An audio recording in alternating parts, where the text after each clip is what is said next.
Hi everyone, my name is Andrea Ruiz and this is my midterm project for the course CIS 9467. My research project is about the housing market in the US over the last 18 years.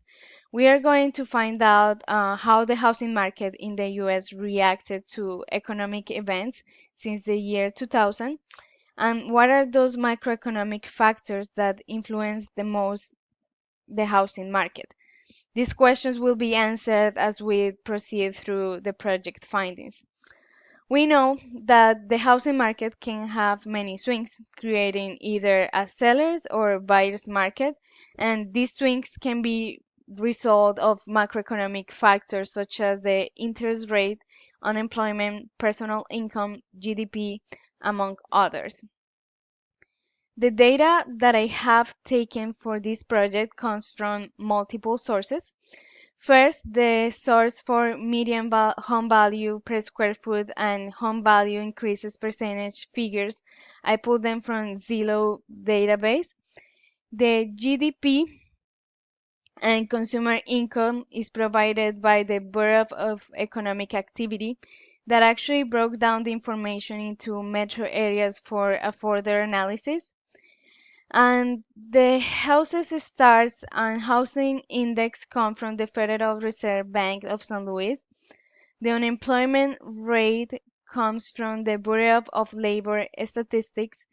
And lastly, the S&P 500 index from investors.com.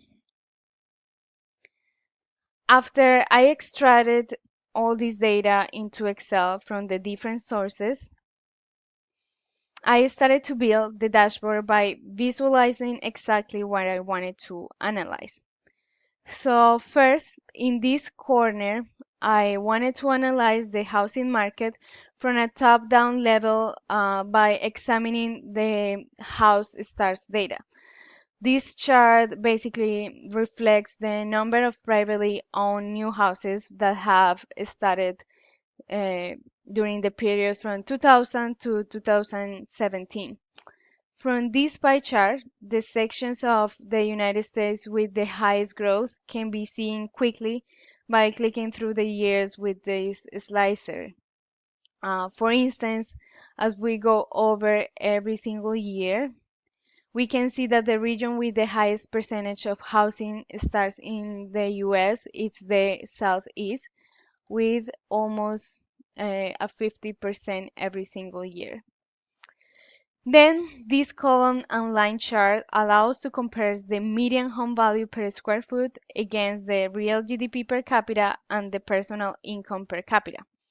And what this chart conveys is that there is a positive correlation between the variables, although the housing values show more variability than the other variables.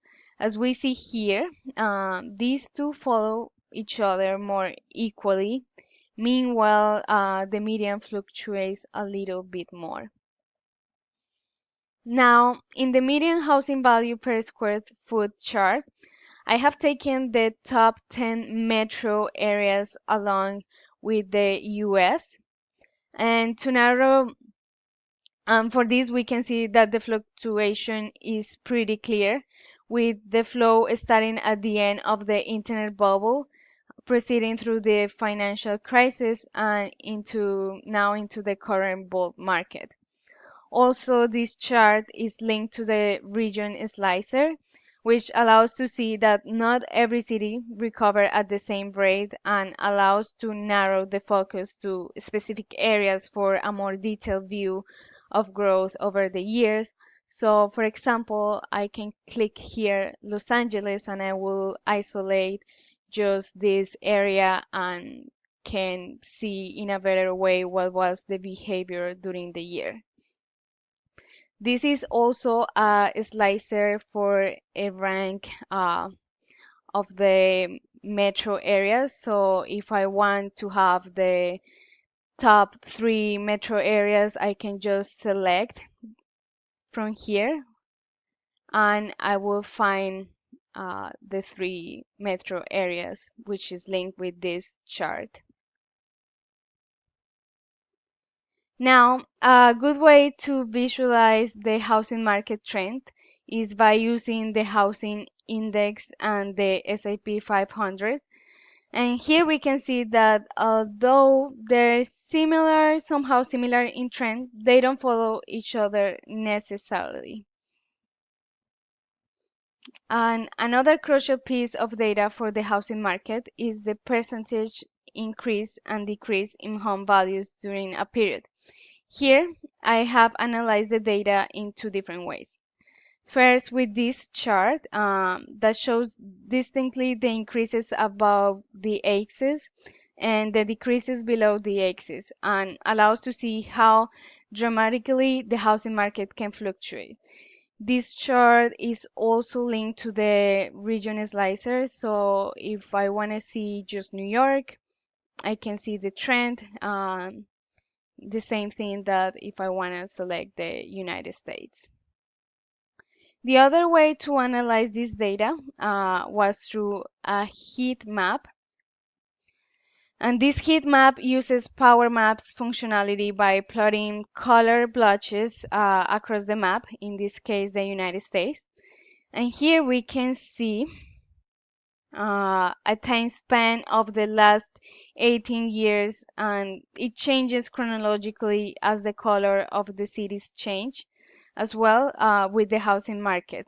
Here we see how we moved from year 2005 to 2006 and so on. And the blue batches mean that the increase was less in those areas. So for example, in 2008, because of the crisis, the increase was less. Meanwhile, the yellow means that the increases was close to 100%. Lastly, I created a bubble chart in Power View to analyze the influence of the unemployment rate and the personal income per capita against the median home value per square foot. From this view, it's evident as we go through the years that the correlation between the variables with low employment is driving down by the demand, therefore decreasing the median home value.